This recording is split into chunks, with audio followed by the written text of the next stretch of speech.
semua ini terutama berdampak, kita bicara karena IKPI bergerak di bidang payudara, akhirnya semua berdampak untuk pasien kanker payudara. Ini juga bukan di Indonesia, di Eropa, di Amerika sama. Slide. Apa masalahnya? Tadi semua tutup pelayanan. Ya, yang senior, yang tua-tua, semua stop praktek. Ya kan? Rumah sakit berubah. Rumah sakit Persahabatan menutup semua pelayanan untuk yang lain. Jadi rumah sakit COVID.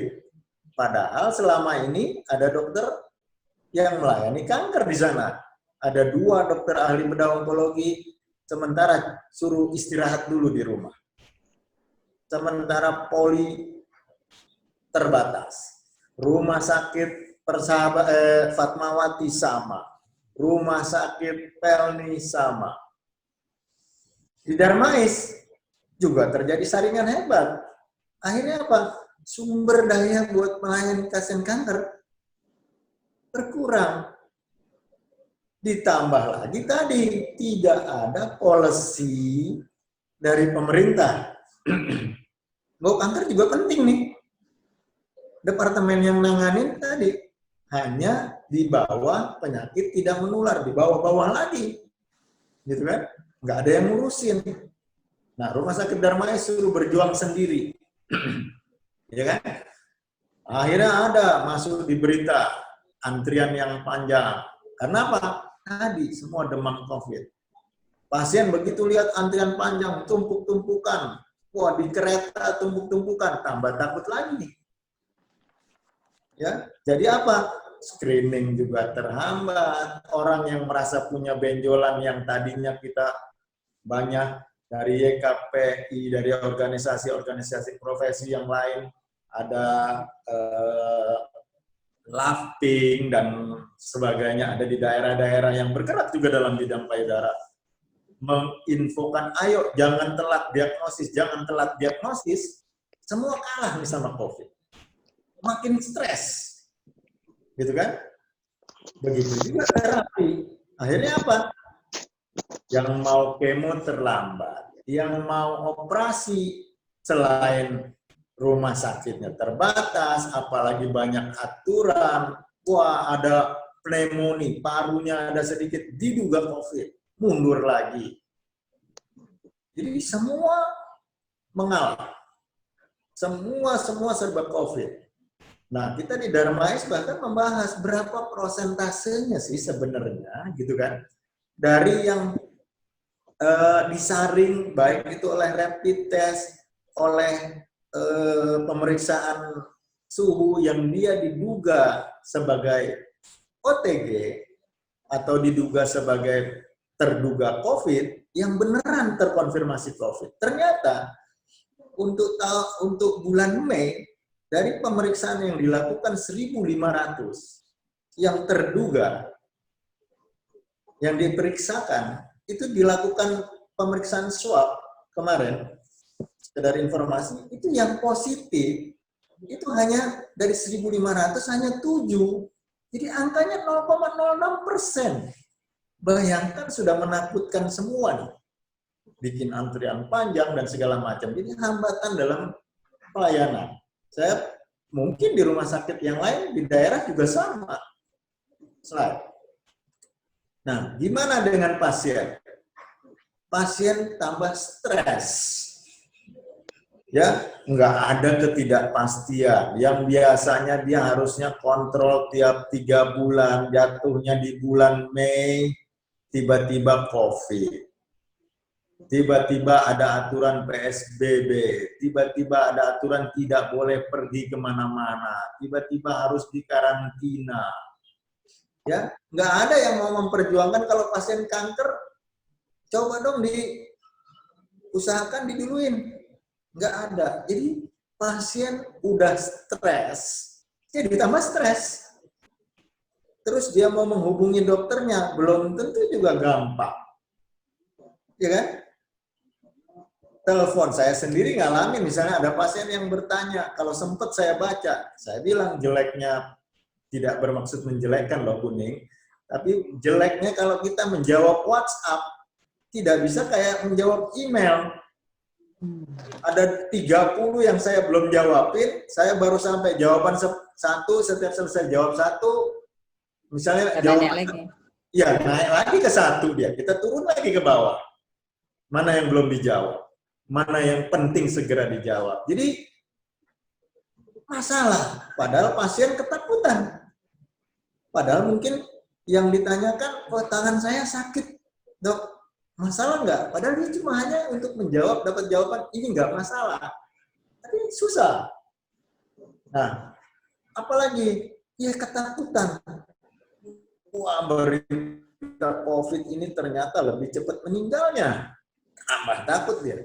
Ya, apalagi misalnya para penyintas kanker payudara yang biasanya punya grup arisan, ya Kuning ya, yang punya grup biasa kongko-kongko, ada grup kecil kayak klub sama ini, ngobrol, sharing penyakit, sharing kebahagiaan, nggak bisa. Wah, janjian mau ketemu di Pondok Indah Mall, mau ketemu makan bareng, ada 4 komunitas kawan-kawan survivor misalnya kepengen ketemu ngumpul-ngumpul, teman ngerumpi, nggak bisa. Jadi sekarang makin tambah stres. Udah kankernya bikin dia stres, kondisi bikin dia stres. Itu double nih semua. Nah, itu yang saya bilang era yang kita sebut era tidak normal. Slide. Nah, ini udah 3 bulan kita nih. Ya kan? Maret, sekarang sudah hampir 3 bulan, Juni. Hidup kacau para penderita kanker. Ya. Akhirnya ada rekomendasi WHO sudah dijalankan. Yang dia bilang suruh physical distancing, kurangin kunjungan kalau nggak darurat, tunda operasi 6-8 minggu, kemo ditunda. Ini kita udah coba jalanin, organisasi udah bikin aturan. Nah, sekarang udah 3-6 bulan, WHO bikin pengumuman lagi di Mei. Apa? Nih, COVID akan terus beredar di bumi. Belum tentu kapan, baru bisa hilang kalau ada vaksinnya. Ya kan? Tambah pusing kita. Ada isu sampai tahun 2021. Ada yang bilang 2022. Tambah stres. Ya, slide. Nah, ini visinya kita nih YKPI. Ya, Bu Linda ya. Visinya YKPI adalah menuju Indonesia bebas kanker payudara stadium lanjut. Mungkin kawan-kawan dari organisasi yang bergerak di survivor cancer juga sama, niatnya sama. Di Peraboy, Perhimpunan Ahli Bedah Onkologi juga sama. Mengharapkan untuk supaya mengurangi stadium lanjut. Dan apa yang terjadi? Begitu diturunin sekarang, yang tadinya stadium 3, 8 minggu kemudian jadi stadium 4. Apa kita mau begini terus? Ya kan? Artinya harusnya kita punya cara gitu. Selain, oke, berarti masa tidak normal ini harus kita stop. Nah, saya bilang bahwa inilah buah yang dipetik oleh organisasi profesi akhirnya.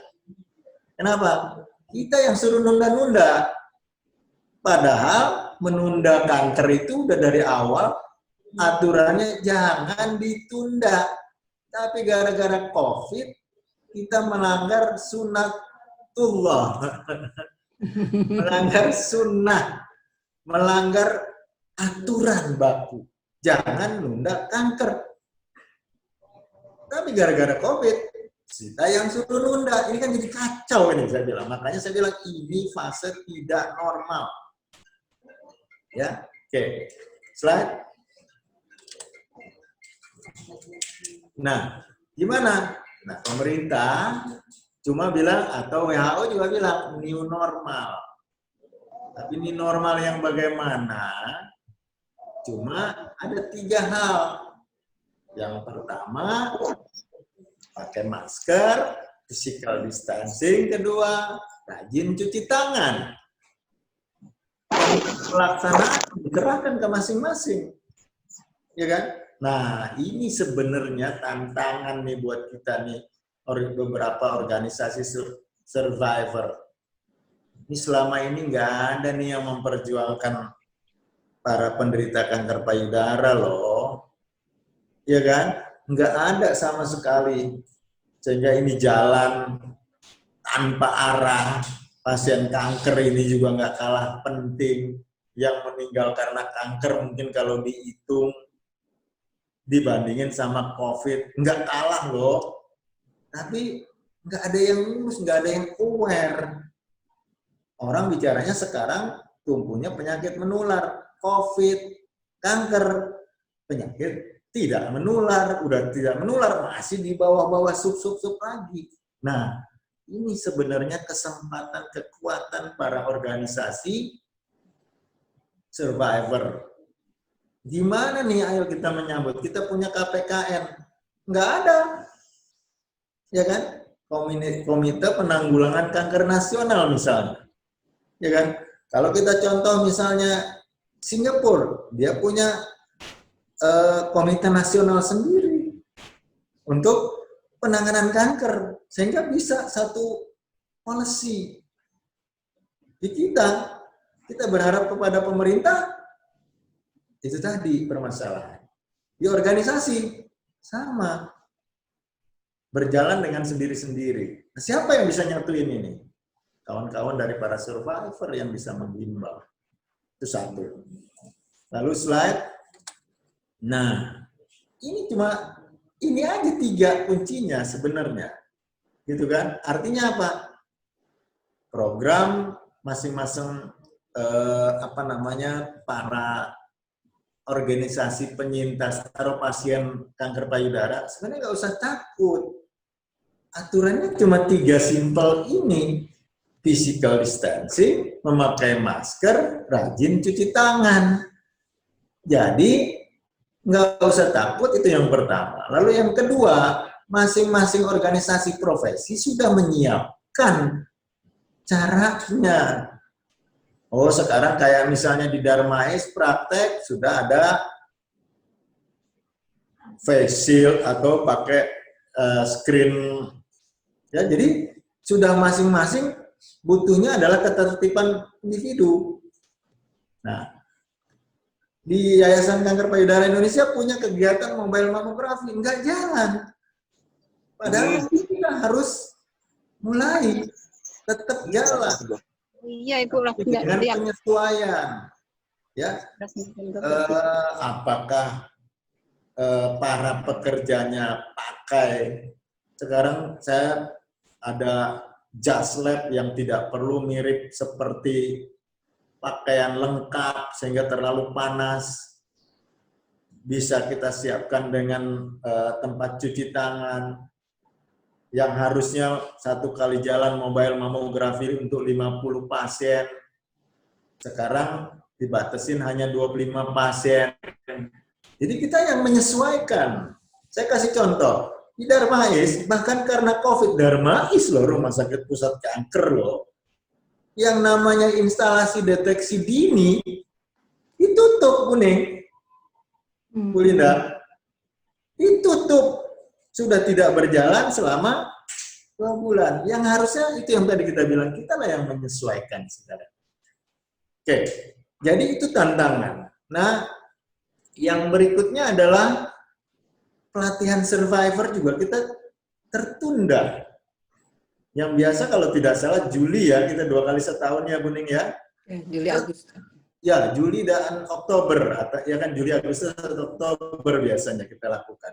Nah, itu juga tertunda, tapi mungkin dengan adanya aturan new normal ini harusnya tetap bisa kita lakukan. Jadi tetap ayo kita jalan. Karena kita harus membalik stigma ini. Karena kalau kita terus berkepanjangan sampai dengan setahun, 2 tahun, nanti akhirnya ledakan kanker payudara makin tinggi. Mungkin pasien-pasien kanker payudara juga mungkin makin meningkat stresnya. Jadi sekarang bagaimana kita membalik kondisi di mana yang tadinya kita melanggar tunda. Ayo, berangkulan lagi kita menghimbau. Kenapa?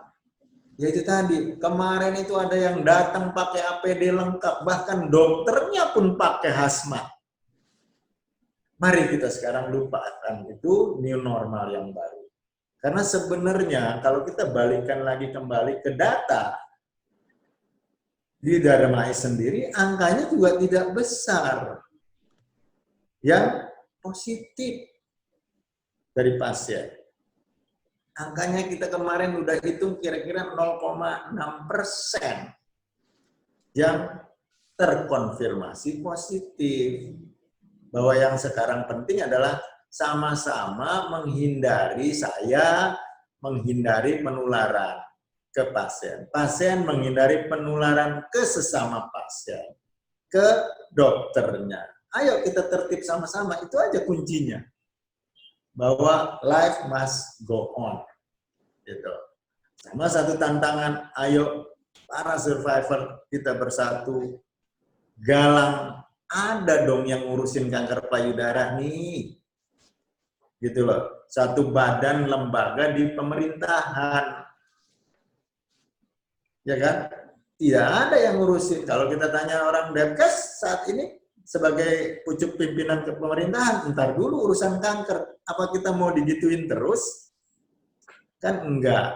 Kira-kira begitu. Jadi saya rasa itu bisa membuka wawasan bahwa saat ini enggak ada yang kembali lagi kalau kita bicara yang bisa merubah nasib suatu kaum, ya kaum itu sendiri. Jadi saat inilah kalau kita mau tidak terlambat, kita mau rubah stres kita, ayo kita rubah sama-sama. Mungkin nanti di diskusi akan lebih berkembang karena sebenarnya nggak usah takut para pasien. Setiap rumah sakit sekarang, ada kewajiban kalau mau operasi, ada yang rapid test, ada yang swab test, ada yang itu soal kepercayaan. Jadi sebenarnya adalah itu tindakan di Darmais, bahkan pasien BPJS itu tetap dilakukan swab test kalau dia mau rawat dan mau operasi. Jadi kalau misalnya dia positif, kita akan pending atau dirawat di. Jadi setiap rumah sakit sebagian besar sudah menyiapkan khusus. Entah itu swasta, dia sudah pisahkan. Ada alurnya. Untuk pasien COVID, alurnya sendiri, ruangannya sendiri. Jadi masing-masing, kalau dulu masih bercampur. Sekarang masing-masing rumah sakit sudah menyiapkan sendiri. Jadi jangan parno juga, rumah sakit itu merawat COVID. Saya nggak mau datang ke situ. Ayo, itu yang kemarin. Kalau sekarang sudah ada alurnya masing-masing. Nggak sembarangan rawat. Jadi sekarang udah masing-masing punya aturan. Rumah sakit Darmais sampai saat ini adalah swab test. Jadi pasien yang mau masuk rawat, yang mau kemo, yang mau radioterapi, itu akan di swab test. Jadi pasien kerjanya atau survivor kerjanya adalah 3 hal wajib. Physical distancing, pakai masker, rajin cuci tangan. Ayo kita balik stigma ini menjadi jauh lebih baik. Kira-kira mudah-mudahan ini bisa ngasih gambaran buat kita berubah. Terima kasih. Wassalamualaikum warahmatullahi wabarakatuh.